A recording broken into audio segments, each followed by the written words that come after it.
y todas, esperando que estén muy bien de salud ustedes y sus familias.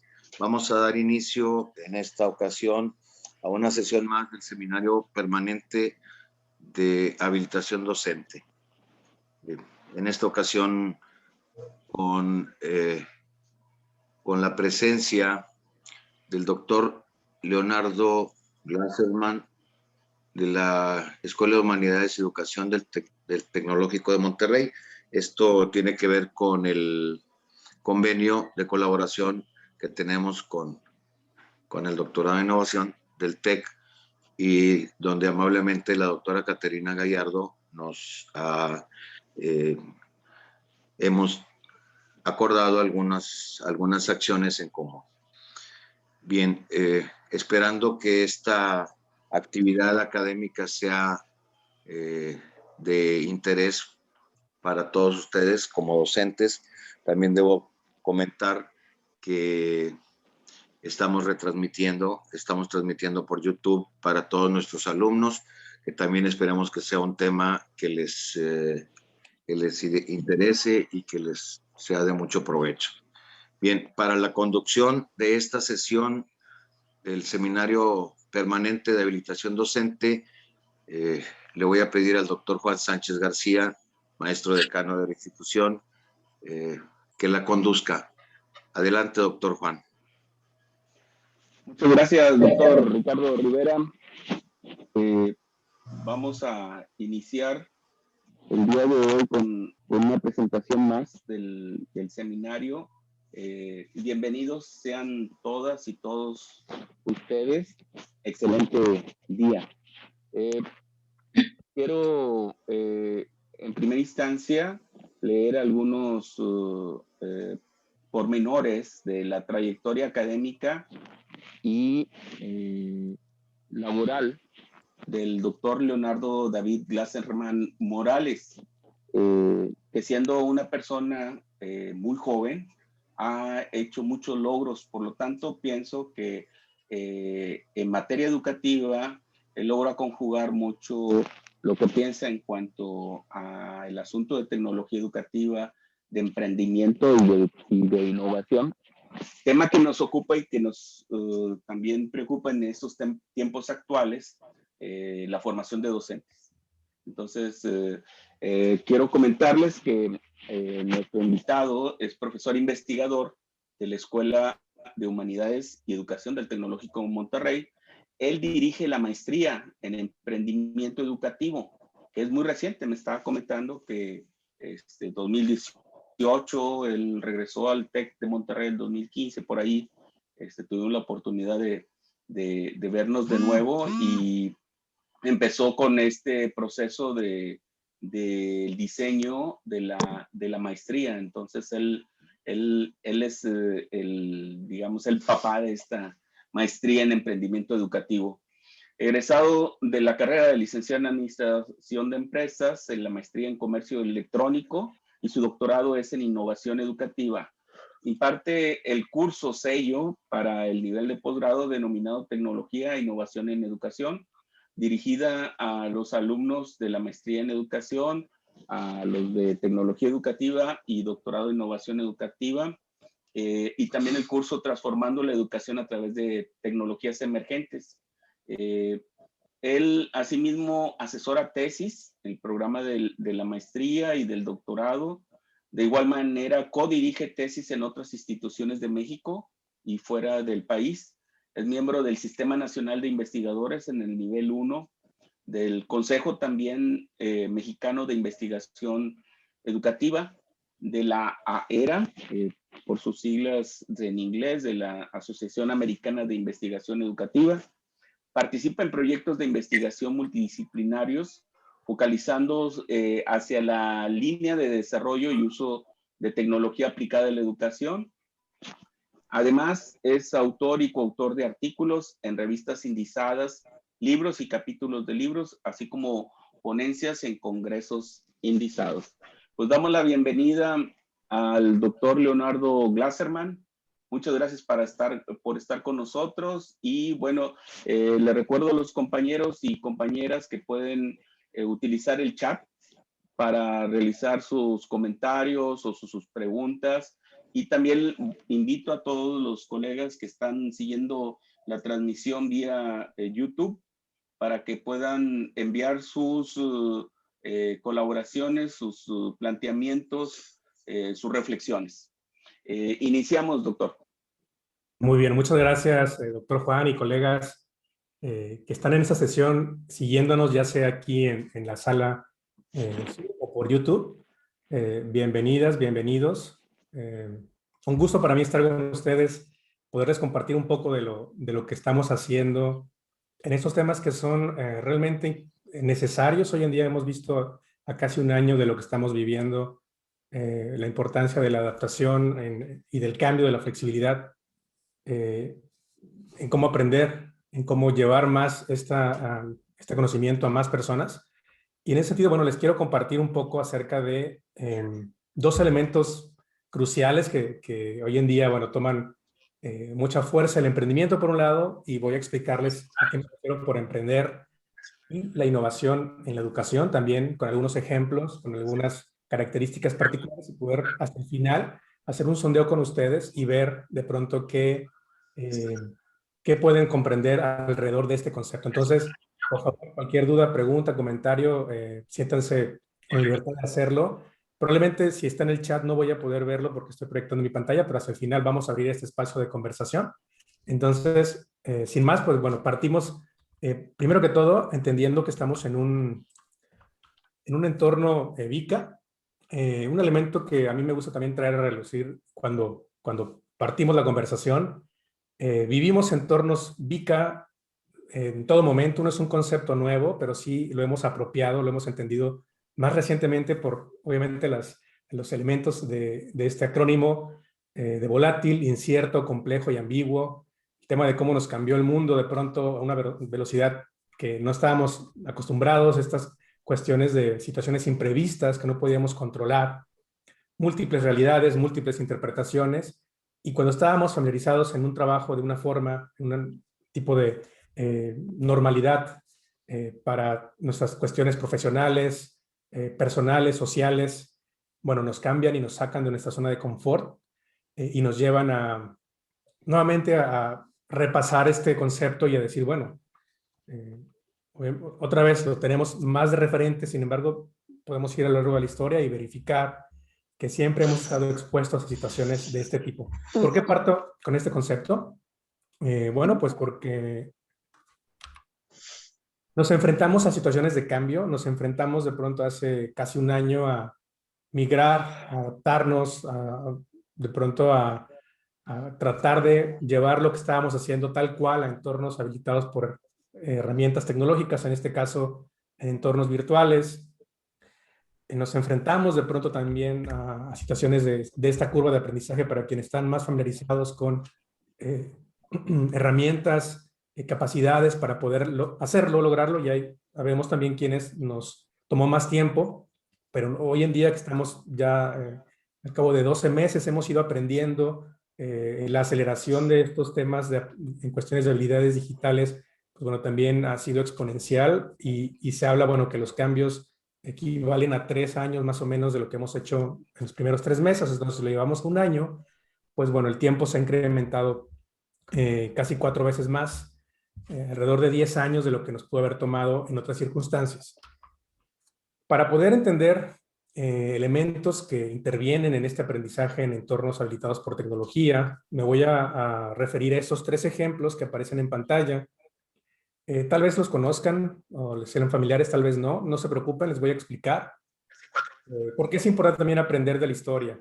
Hay mucho más atrás de esto, pero aquí son ejemplos cruciales del momento cuando el Internet comenzaba ya a ser como un habilitador en los hogares. Si recordarán, hace más o menos 25 años, un poco más o menos, es entrar a uso de Internet en los hogares, con estas capacidades más limitadas, usando un módem. Tal vez algunos de nuestros estudiantes no lo conozcan, los profesores tal vez sí lo lograron ver cuando teníamos, por ejemplo, hablábamos por teléfono o nos conectábamos a Internet. Entonces escuchábamos este sonido de estática en Internet y si levantábamos el teléfono se desconectaba. ¿Qué pasaba en ese entonces? Bueno, teníamos un dispositivo que se llamaba Zoom de Microsoft, esta compañía tecnológica que sabemos que ha ofrecido esta paquetería de Office, por ejemplo, algunos temas de software y de hardware también que usamos hoy en día como de uso común. Fue de los primeros a principios de los años 2000, sin embargo no es el más exitoso y no llegó a conocerse tanto como después, un par de años después, lo hizo el iPod. Ese dispositivo también muy similar de otra compañía, de Apple, que hoy en día, bueno, no tenemos tantos dispositivos físicos, los tenemos en un teléfono inteligente, la capacidad de almacenar archivos con música, audios, principalmente es para música. Y bueno, pues es digamos, el antecesor, el abuelo de lo que hoy en día tenemos como Spotify, como este proveedor de música, de contenidos. ¿Y qué ocurrió ahí? No llegó a lo que tenemos hoy en día. ¿Qué tenemos en medio? Un logo de un software que se llama Napster. También en su momento les compartía cuando había estas cuestiones de Internet y los primeros accesos, se compartía información de diferente forma a como lo tenemos hoy en día. Las capacidades eran muy limitadas de transmisión de datos. Entonces se crea estas ideas. Entonces meterle a bañar. De poder compartir de punto a punto entre usuarios y poder, por ejemplo, una película, una canción, software, archivos, compartirse en una plataforma y entre varios usuarios enviar la transmisión de los datos para que se descargaran en una computadora, por ejemplo. Claro, aquí no consideraban derechos de autor, cuestiones de propiedad intelectual, entonces, pues en su momento empezó a originarse como un movimiento para compartir información y entraron después los temas de derechos de autor y las disqueras, por ejemplo, los temas de las casas productoras y les pusieron un alto y bueno, el proyecto terminó. El tercer elemento, AOL, América Online. Antes también nos conectábamos a Internet por ciertos navegadores. América Online era uno de ellos, un mensajero también. Hoy en día tenemos WhatsApp, Telegram, más fácil, el mensajero de Facebook, pero hace 25 años, más o menos, teníamos que abrir un programa especial para poder enviar un mensaje de una persona a otra persona. Entonces, América Online fue uno de los primeros, era un navegador también. Entonces, ¿por qué lo presento también acá? Hablamos que estos son habilitadores en su momento para compartir información usando tecnología y no los tenemos hoy en día. En su momento tuvimos que adaptarnos, tuvimos que apropiarnos, también aprender a usarlos. Y cuando hablamos de temas de tecnología, pues bueno, el cambio es un factor crítico de la adaptación y de cómo se va moviendo cada cierto tiempo y de manera muy exponencial. Otro ejemplo para ustedes. ¿Les suena el nombre de Nintendo? Seguramente sí. Como saben, Nintendo no es una empresa, una compañía nueva. Es una empresa, organización japonesa.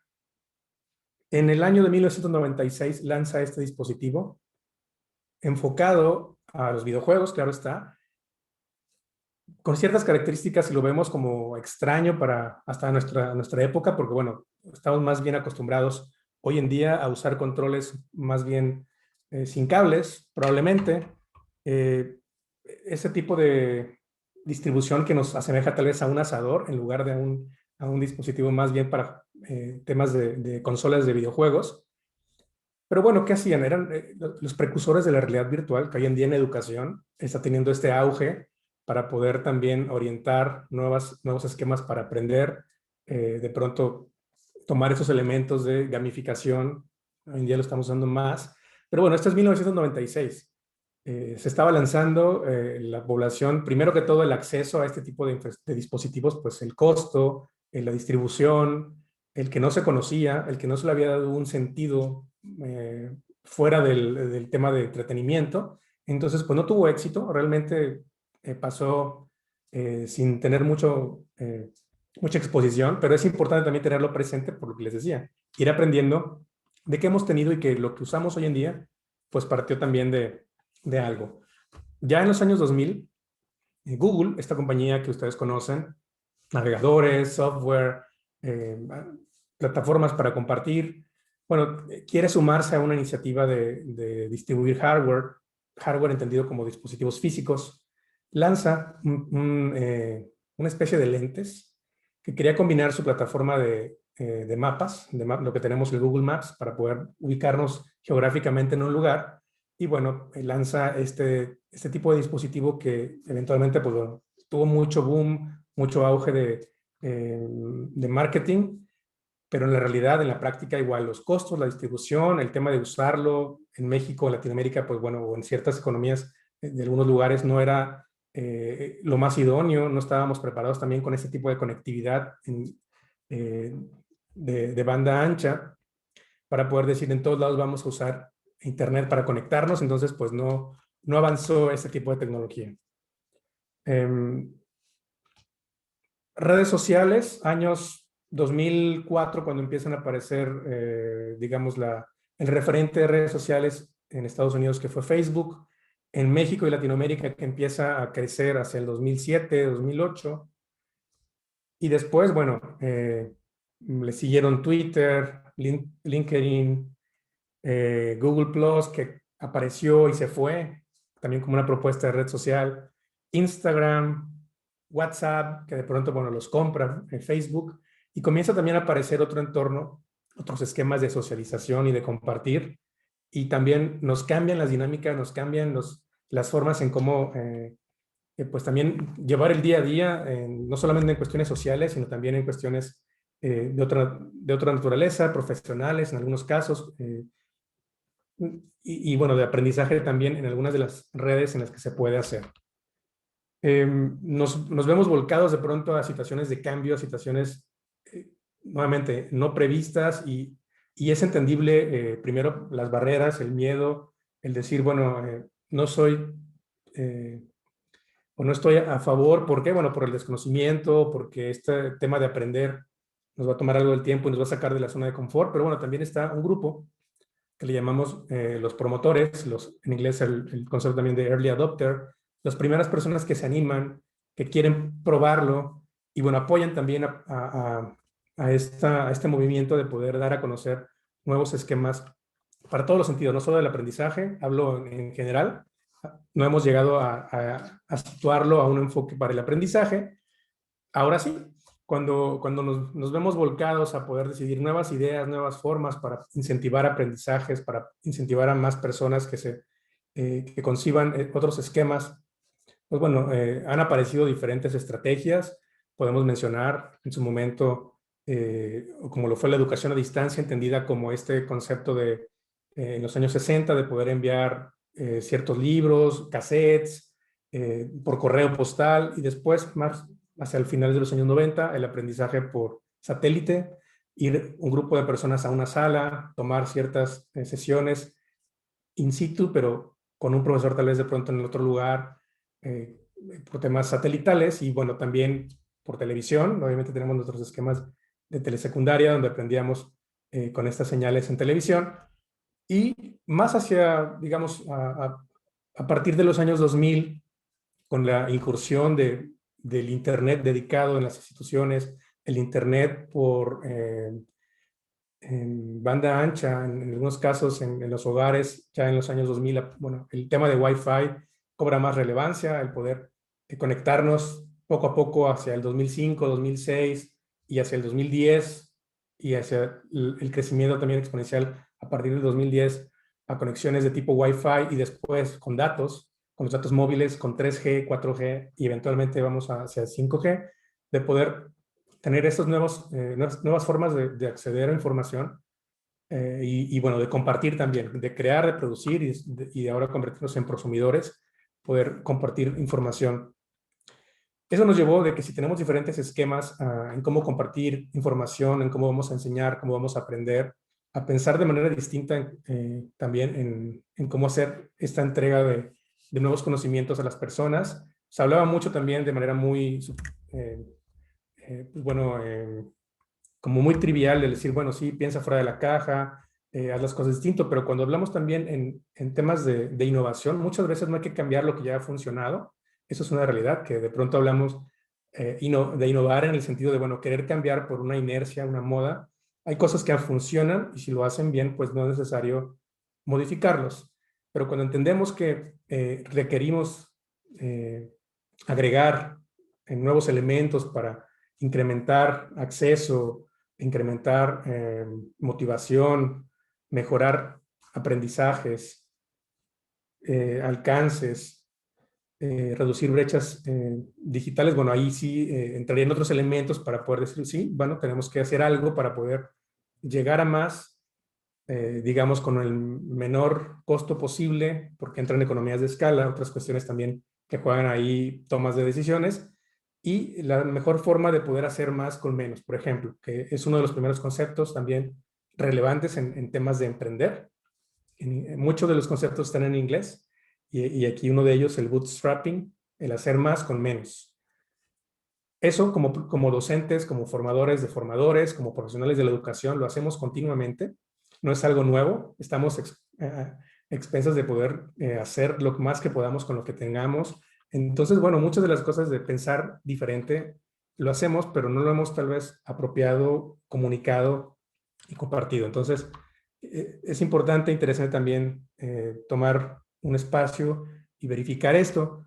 ¿Qué más hemos tenido y nos hemos enfrentado? Y no es algo que yo les esté compartiendo como nuevo, sino que lo hemos vivido. Temas de la convivencia familiar, de la convivencia de la persona misma, de la salud mental en estos nuevos estados VICA, nuevamente volátiles, inciertos, complejos y ambiguos. El tema de poder, si teníamos de pronto el burnout, el famoso tema del cansancio o de la saturación de actividades, ahora más de estar completamente dedicados a entornos 24/7, casi todo el día, conectados ya sea a una computadora, a un teléfono inteligente, además de las actividades de vida, familiares, personales. Entonces, pues bueno, hay una necesidad importante para poder considerar otros elementos, además de las cuestiones de cómo enseñar y de cómo aprender, obviamente del cuidado de la salud mental, de la salud física. Y bueno, pues también, aunado a toda la situación vista de esta pandemia, pues venía ya una inercia desde el 2010 de algo que llamamos la cuarta revolución industrial. En palabras pues más simples, sin entrar en temas tan complejos de lo que nos referimos, en la historia han habido cuatro revoluciones industriales caracterizadas por un tipo de tecnología. En realidad son muchas, pero que cada una representa una etapa o un hito de la historia, desde la aparición de la primera revolución industrial, del ferrocarril a vapor, de la producción en serie, de automóviles después, de la construcción de plantas de manufactura, de las industrias en los 60, y finalmente en los años 2010 a la fecha, de poder involucrar elementos tecnológicos que se aplican a diferentes instancias de la industria y de la vida misma. Y hablamos, por ejemplo, de inteligencia artificial, de conceptos en inglés como machine learning, esta comunicación entre máquinas que se autoajustan, que no requieren de pronto de personas para operarlas, de la robótica, de la realidad virtual y realidad aumentada, que juntas hablamos de realidades extendidas, de tecnologías muy particulares como blockchain para poder asegurar de punto a punto cuestiones financieras, y que también le estamos dando ya un sentido educativo con el tema de certificar títulos, grados, documentos, y no depender siempre de un documento, de un papel, sino tenerlo, digamos, certificado con un candado en línea. Y bueno, hay una serie también de tecnologías que suman en su conjunto a lo que lo podemos denominar cuarta revolución industrial. Ese es otro de las situaciones que estamos viviendo.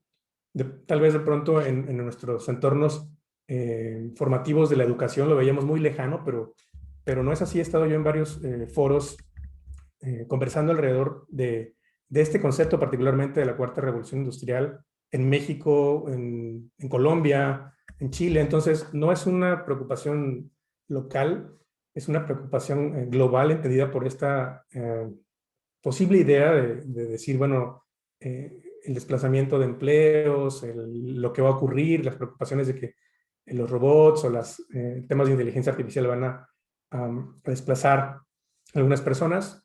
Lo que hemos visto es que realmente cuando han aparecido este tipo de tecnologías, lo que ha ocurrido es que desaparecen algunas posiciones laborales, pero se crean más. Entonces, ejemplos claros tenemos, bueno, Internet, como llegó y que teníamos ese miedo en los 90, 2000 de qué iba a pasar.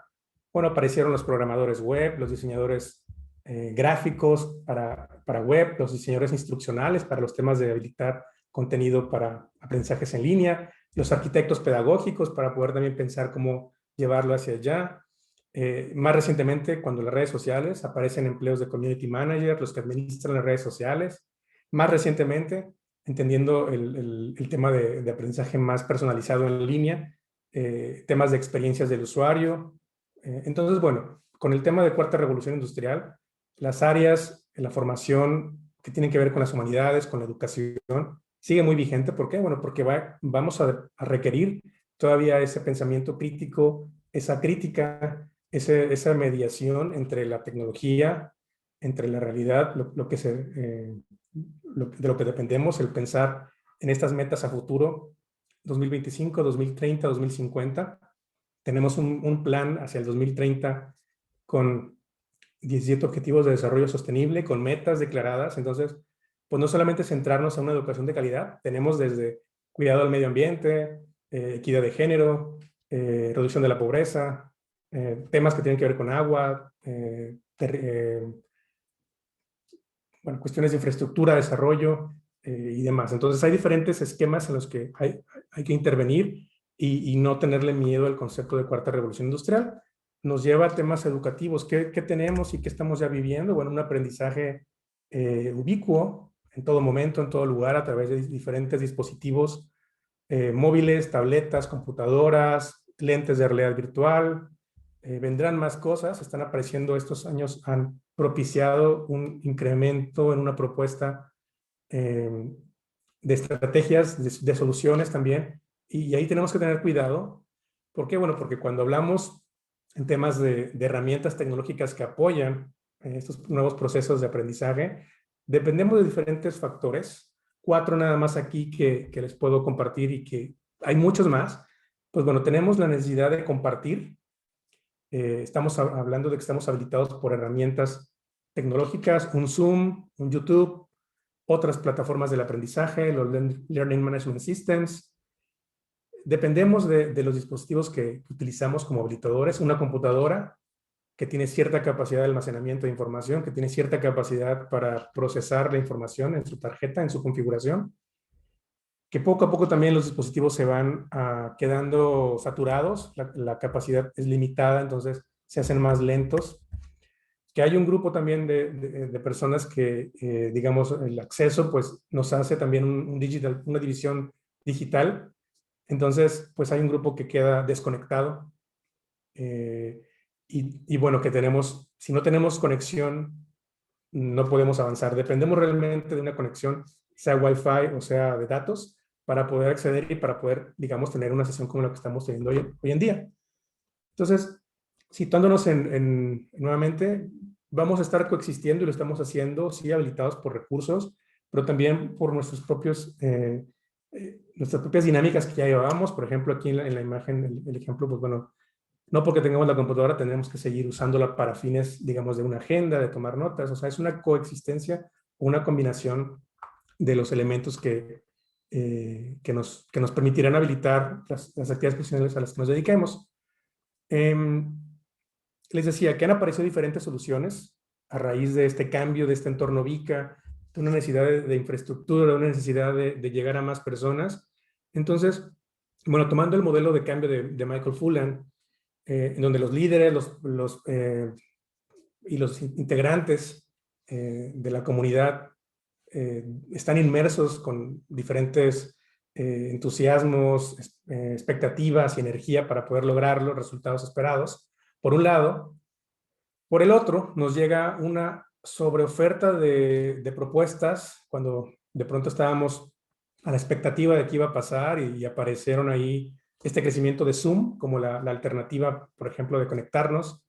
Ya existía, pero bueno, pues muchas personas la requeríamos en ese momento y creció exponencialmente a partir de marzo del año pasado, y empiezan a aparecer otras herramientas que nos permiten habilitar, de incentivar, de adecuar cómo estábamos llevando nuestras actividades en lo presencial y ahora pues bueno, lo teníamos que hacer en línea. Ese nuevo concepto es el que denominamos EdTech y aquí es donde hay que tener cuidado en el entendido que bueno, como una categoría está bien, como una línea de desarrollo está bien, pero un EdTech sin un grupo de personas atrás que respalde la propuesta, que valide, que documente y que digamos, evidencie que realmente hay una fundamentación para el aprendizaje, pues bueno, si no lo está, ahí hay un error. Lo que yo he visto en esta última instancia, que muchas propuestas están apareciendo sin pensar justamente en esto que les digo, no involucran a los profesionales de la educación y bueno, es como si habláramos de alguien en salud que está trabajando en un tema, digamos, de la vacuna y no involucra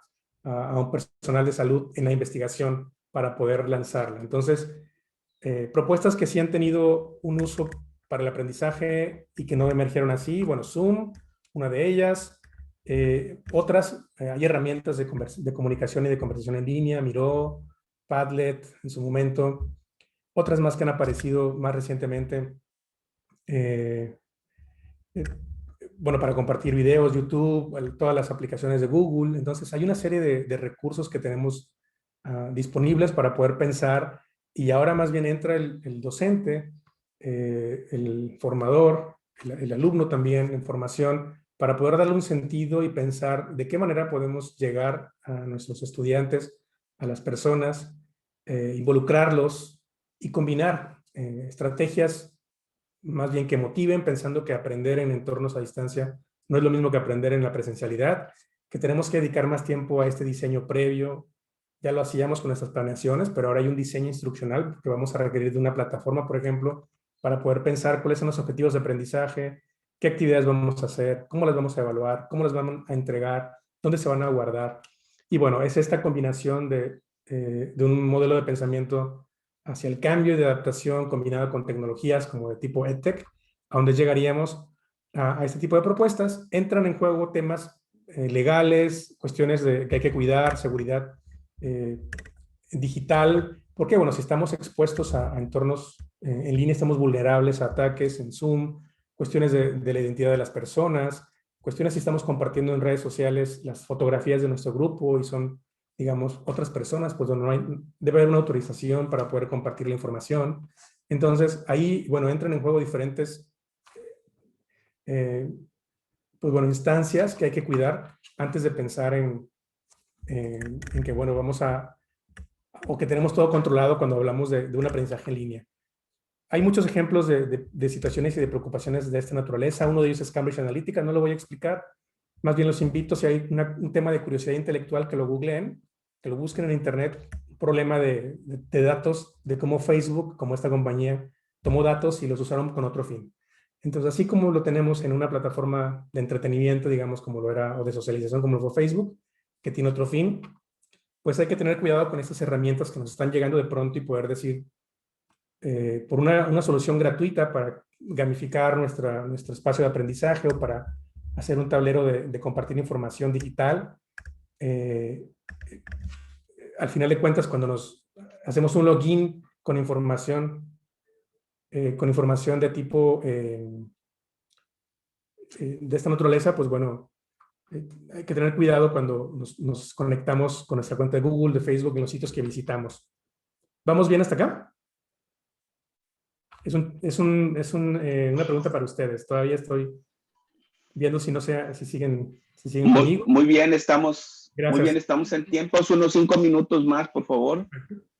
Muy bien, vamos a ir hacia allá, doctor, no se preocupe. Un poco de la experiencia que hemos tenido, ya se las había platicado un poco del tema de educación a distancia. Nosotros en el tecnológico empezamos en los años 60, en los años 90 con la universidad virtual. Hoy en día, bueno, hay diferentes estrategias que se han utilizado y se han empleado para acercarnos con más personas. Hay un modelo llamado TEC 21 caracterizado por estos 4 elementos: el enfoque de aprendizaje basado en retos, el currículo flexible, el tema de la vivencia y los profesores inspiradores, con una serie de elementos también que a raíz de la contingencia, pues bueno, nos obligó a repensar, y es lo que les quisiera compartir, a pensar otras maneras de llegar a nuestros alumnos. Entonces, 2 ejemplos de profesores, de colegas aquí en el TEC, de qué están haciendo, sin, digamos, requerir mucha infraestructura, muchos recursos. Un profesor que está introduciendo un elemento interesante para sus clases, él es un profesor de contabilidad, de economía, y bueno, él usa personajes de series que estén, digamos, de moda. Entonces, en este caso, se convirtió en un personaje Mandalorian de una de las series de Star Wars que está ahora de moda. Y otro profesor de Hidalgo, del estado de Hidalgo, que bueno, sus clases las ha enfocado de tal manera de captar la atención de sus estudiantes, haciéndolas, pues bueno, tanto interactivas y con él un estilo particular de rapeo. No quiere decir que todos tengamos que hacer esto, les decía, somos docentes, pero también hay que buscar la forma de poder llegar a más personas involucrándolos, haciéndolos partícipes, y es lo que ellos están intentando hacer acá. Llegando a una pregunta clave, dado que estamos en una charla de emprendimiento e innovación, ¿qué significa hoy en día ser un profesional emprendedor en temas educativos? Pues hoy en día podemos referirnos, primero que todo, a que como docentes, y tomando este concepto japonés, el Ikigai, hay que buscar ese centro dentro de lo que estos 4 elementos, nuestra pasión, nuestra misión, nuestra vocación y nuestra profesión. Entonces, cuando llegamos a este punto, encontramos nuestra razón de ser y para lo que nos dedicamos como docentes, y tomamos el concepto de emprendimiento en el entendido de que tenemos oportunidades traducidas como necesidades, tenemos cuestiones que le van a generar valor a ciertas personas, y tenemos una serie de recursos entendidos como personas, tecnología, redes, inversión. Entonces, tenemos por un lado nuestra misión de ser, identificamos una situación, tenemos ciertos recursos y hay un grado de incertidumbre. No sabemos qué va a pasar, dado que estamos en entornos VICA. Los emprendedores educativos, y nuevamente no es algo nuevo porque ustedes mismos se van a ver reflejados aquí, incentivan la creatividad, tienen un reforzamiento para el desarrollo personal, promueven el liderazgo, están constantemente adaptando al cambio y bueno, en esta flexibilidad para poder entender que estamos en una vida que cambia día a día. Latinoamérica como tal, bueno, la conocemos en la población, no es una necesidad de poder revisar, pero sí entender que ha habido una resistencia a poder hablar de los principios de emprendimiento en educación.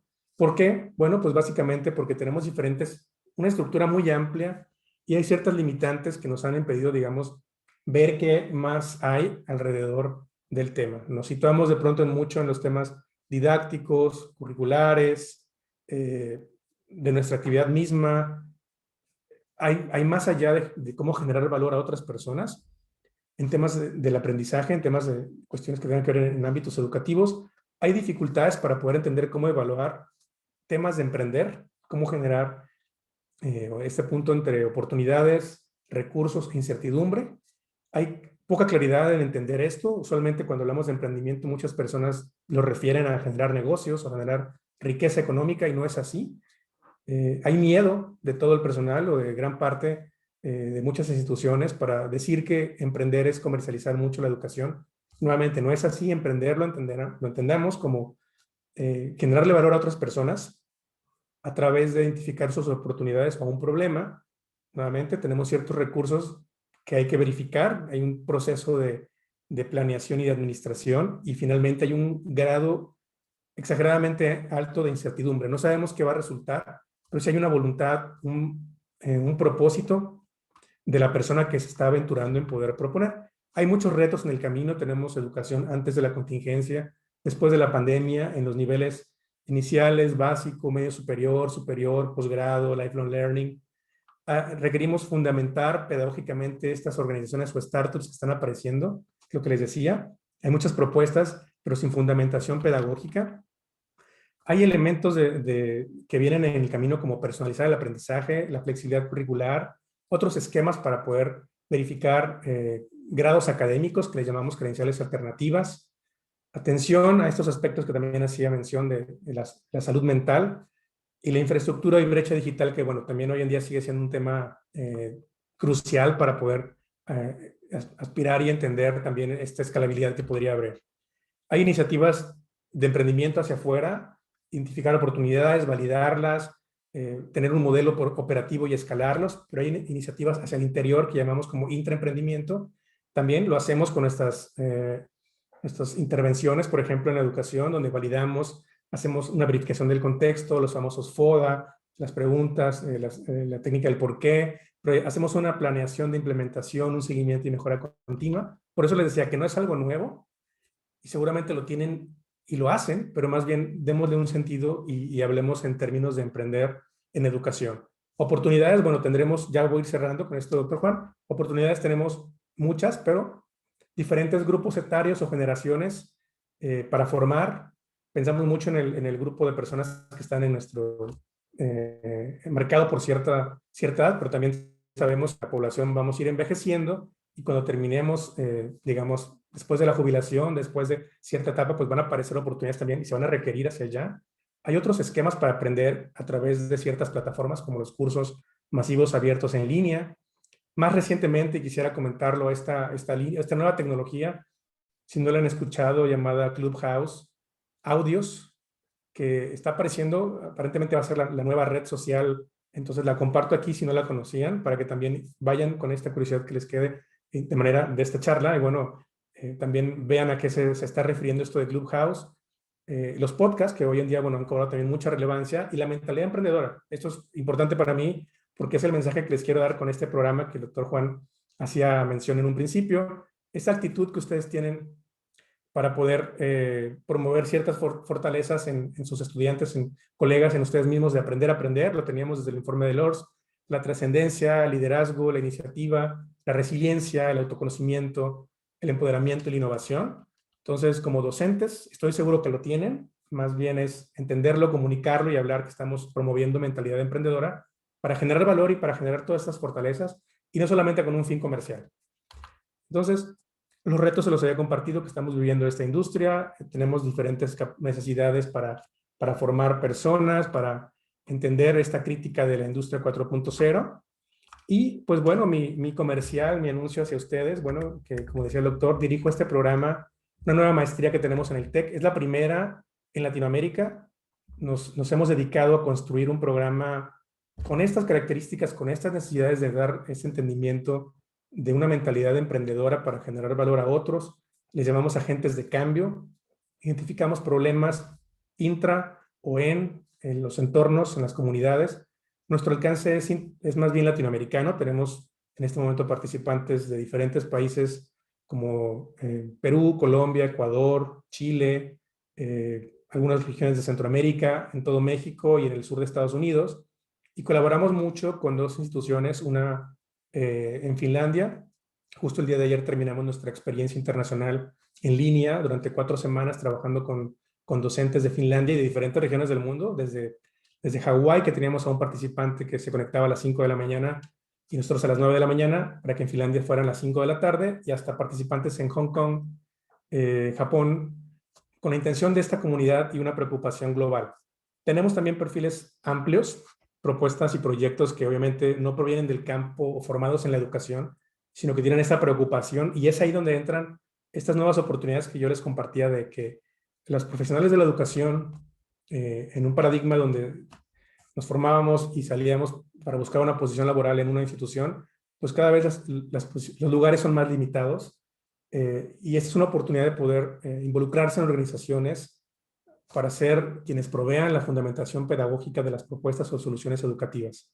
Esto lo he visto mucho y lo constaté el año pasado en mi último viaje. De hecho, antes de la contingencia fui a Finlandia, lo vi, revisé lo que estaban haciendo y vi cómo docentes trabajando con organizaciones preocupadas por brindar soluciones apoyadas con tecnología o no, lo estaban logrando. Entonces ahí hay un camino o una oportunidad que podríamos detonar en nuestros contextos, y la invitación está con ustedes, está para poder invitarlos a que nos conozcan. Tenemos diferentes redes sociales y bueno, pues estamos al pendiente de cómo apoyar. Nuestra meta, nuestra intención final es apoyarles para que las propuestas, las ideas se vuelvan realidad. Y es un programa que lleva 1 año, dura 2 años, entonces estamos ahora en los próximos meses a las expectativas de que los resultados que nuestros participantes en el programa, pues bueno, van a lograr, y seguramente lo vamos a anunciar en nuestras redes sociales y por diferentes medios. Entonces, con esto yo cierro mi intervención y vamos a dar unos minutos, si les parece, para poder conversar. Doctor Juan. Pues muchas gracias, doctor Leonardo Glasserman, por toda esta interesante conversación. Hay puntos que consideramos que pudieran ser muy relevantes en cuanto a las reflexiones que nos dejan este tipo de ideas que compartes acerca del emprendimiento y la innovación. Comprender mucho el contexto que estamos viviendo actual, todos estos cambios de la tecnología. Realmente pues has hecho una invitación para pensar de distinta manera, y también una invitación hacia el planteamiento de modelos de cambio educativo.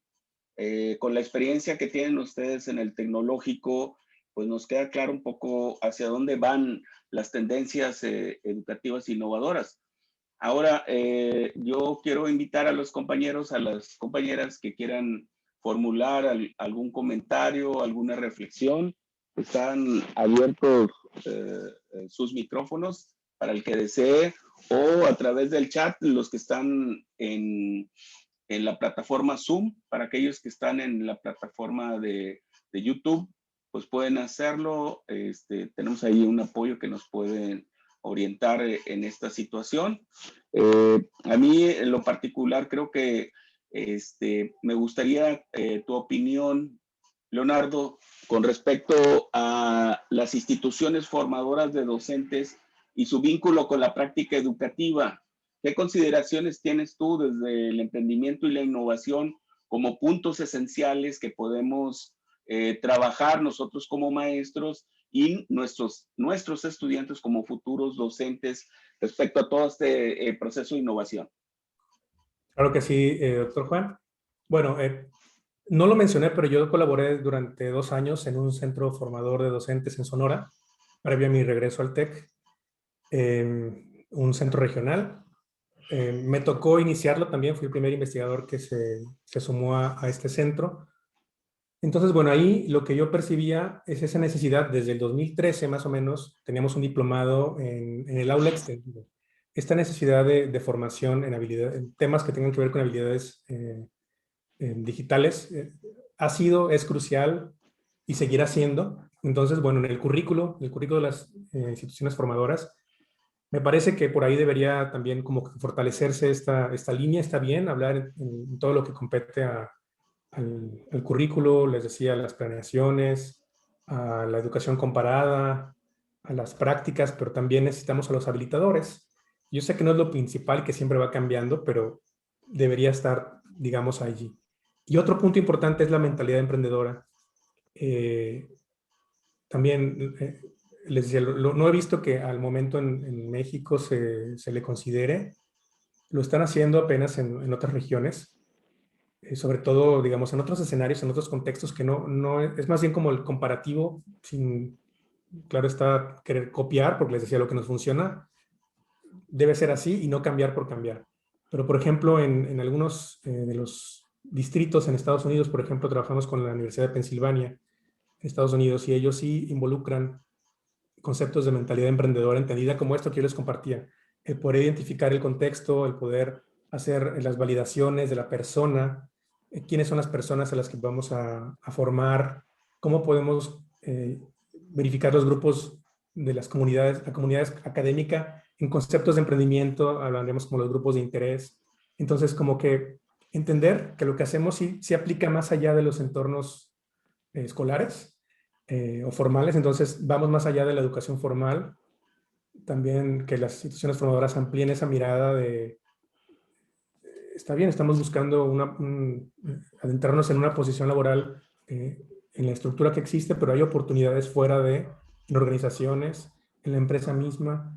No hablo de empresas como colegios privados, sino que está ahí una oportunidad, sino que lo que les decía, que he visto en otros escenarios donde los profesores son los gestores, los encargados de las fundamentaciones pedagógicas, de propuestas de solución, que hoy en día están en un boom en diferentes regiones, y en Latinoamérica hay diferentes propuestas para poder lanzar iniciativas. Iniciativas me refiero como una plataforma de aprendizaje como Zoom, como un LMS, como Moodle, como Canvas, como Blackboard.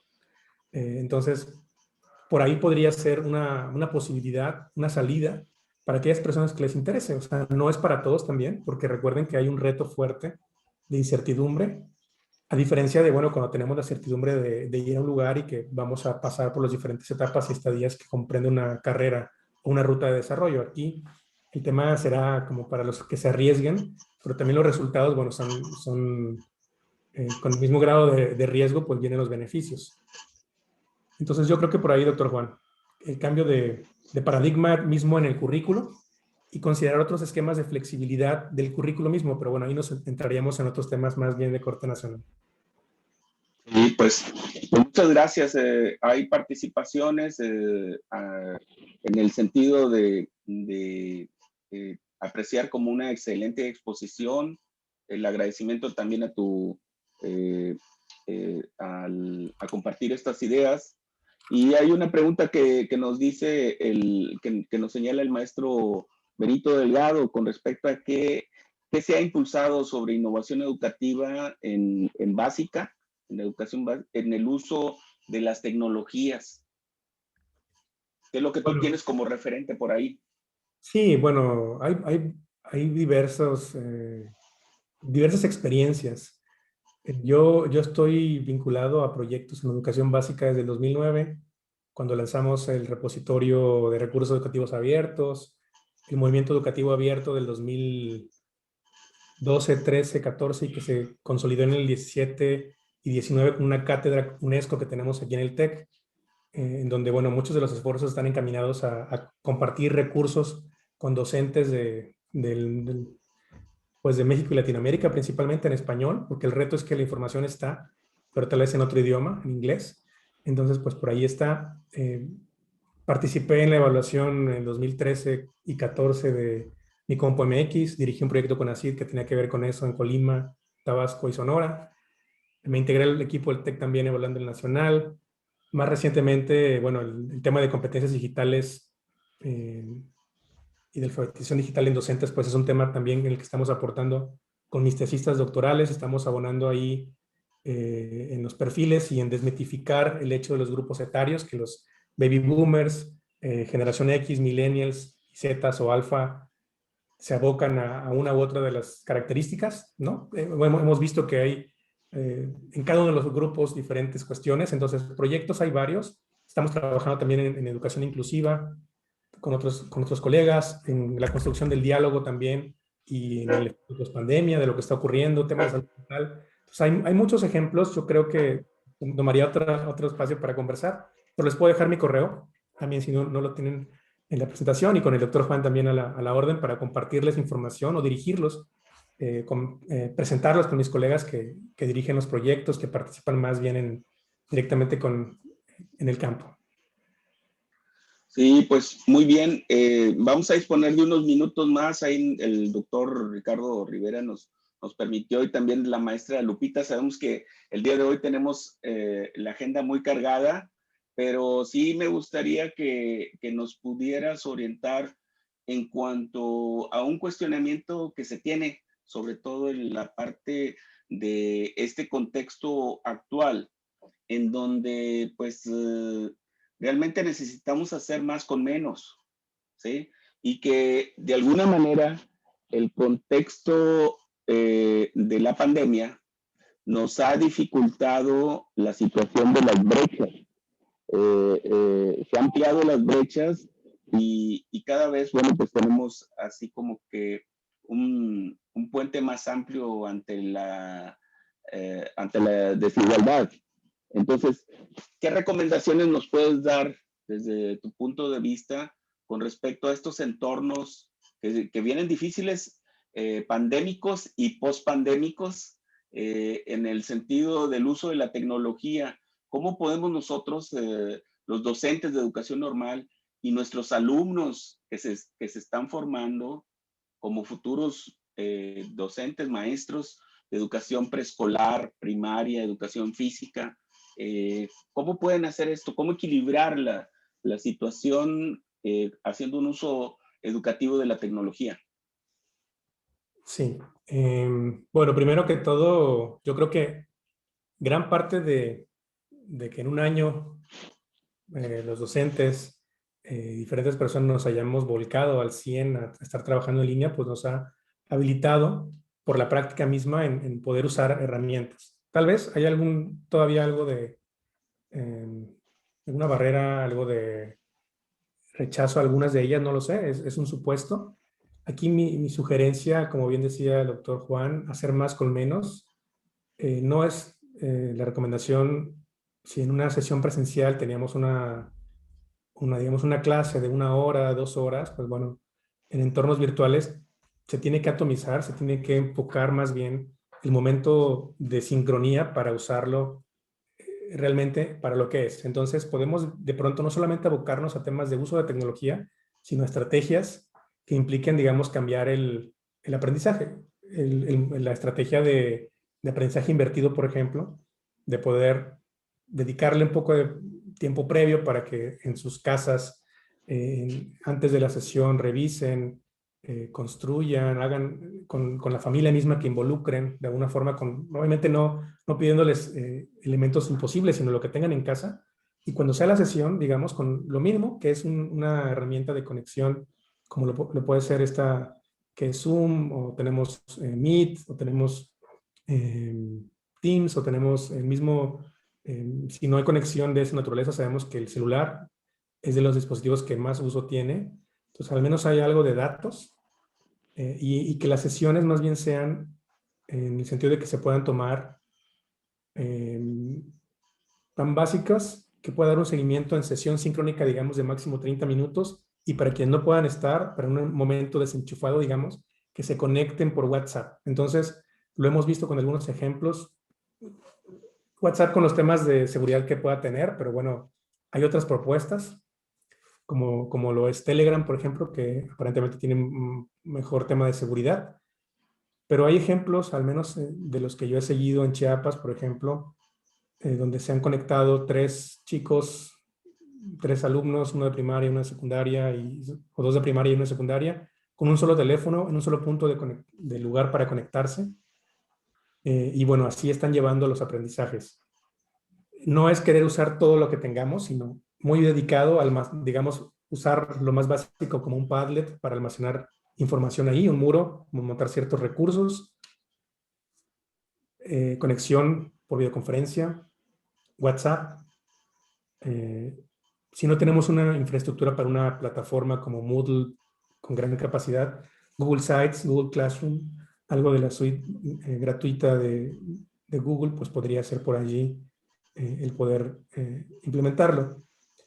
En otros casos, digo, en esfuerzos ya aislados, pues bueno, también se han hecho estas bibliotecas con paneles solares, pero bueno, ahí implica como que alguien le va a dedicar más tiempo, más conocimiento para poder impactar a más personas. Y es ahí donde la invitación, nuevamente, a ejercer este rol como emprendedores, de que, bueno, una persona genera una iniciativa, pero que va a impactar a una comunidad, digamos, de 100, 200 personas. Si eso se replicara a nivel México, pues tendríamos más alcance para estas zonas donde no hay, digamos, conexión como en otras zonas urbanas que sí la tenemos. Muy bien, con respecto a esta última parte que está señalando el profesor José Roberto Alfaro, plantea ahí la pregunta de qué implica para los docentes precisamente desarrollar la competencia del emprendimiento. Sí. Y ya con esto empezamos vamos a cerrar el diálogo académico. Bueno, lo primero que todo implica empatía, que la tenemos y cada vez la hemos desarrollado más. Después estará esto que yo hacía alusión cuando hablaba de emprender, es identificar oportunidades, necesidades, preocupaciones o problemas de los demás. Implica una autogestión fuerte de la misma persona, tiene que desarrollar mucho el auto y un control mismo de la incertidumbre. Entonces, 3 elementos: empatía, gestión, resiliencia, fomentarán esto que llamamos la mentalidad emprendedora para poder, en un segundo nivel, plantear, bueno, un liderazgo compartido, una comunidad de desarrollo de comunidades de práctica, involucramiento, impacto social. Entonces, bueno, hay diferentes casos, también hay diferentes iniciativas de emprendimiento. Hay unas más de corte social, hay unas más de corte tecnológico, unas más de corte tradicional, unas que tienen que ver con el medio ambiente. Entonces, podríamos tomar esas como base para el profesor Roberto Alfaro, y a partir de ellos, bueno, dar en un siguiente nivel, dependiendo del foco de atención esperado, unas subcompetencias que irán a abonar hacia estos resultados. Pues muy bien, muchísimas gracias. Creo que todos coincidimos en que ha sido una aportación importante hacia el colegiado de maestros de la escuela normal y también para nuestros estudiantes normalistas. Quiero ceder la palabra al doctor Ricardo Rivera, por favor, para que cierre este evento académico. Sí, muchas gracias, doctor Juan Sánchez. Pues agradecerle al doctor Leonardo Glasserman la plática que tuvimos, ese recorrido por los dinámicos y rapidísimos cambios de tecnología en los últimos 25 años, el asunto de entrar una pandemia y exponencialmente activar todas las situaciones de orden tecnológico, nos lleva a un escenario que, pues bueno, estamos en procesos de adaptación, ¿no? Hay cosas buenas que tiene la tecnología y hay cosas que también tendríamos que estar valorando. Creo que este tiempo ha sido de mucho aprendizaje y el emprendimiento también habría que verlo en ese sentido de cómo tener la capacidad para estar involucrándose en más situaciones, en explorando nuevas formas de enseñanzas para lograr los aprendizajes. Me parece que ha sido interesante y muy amena la conferencia. Creo que esto también nos lleva a buscar un dinamismo en nuestras formas de ser. Bien, pues agradeciéndole nuevamente y también mandándole un saludo a la doctora Caterina Gallardo por esas atenciones que tienen para con la escuela.